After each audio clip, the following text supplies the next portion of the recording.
Σκατά τα έκανα πάλι. Μόνο εσύ μπορείς να με καταλάβεις. Ο μόνος που νιώθω τώρα για η οικογένειά μου είναι ο Τζέμ. Σοκολάτα. Σοκολάτα, χρειάζομαι σοκολάτα. Κάπου εδώ πρέπει να έχω.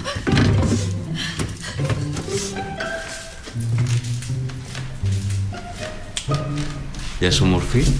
Με ψάχνες. Το ξέρω ότι σου είναι πάρα πολύ δύσκολο να το εκφράσεις.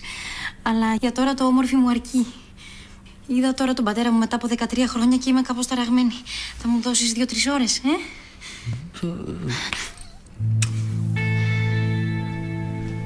Οκ. Γεια.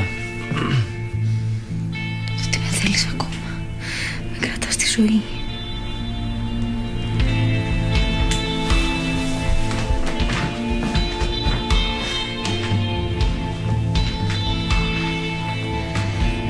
Είναι φοβερό αυτό. Με κάποιο μαγικό τρόπο, ο Τζέιμ είναι πάντα εδώ όταν το χρειάζομαι. Ναι, μαγικό. Πάω λίγο στην τουαλέτα.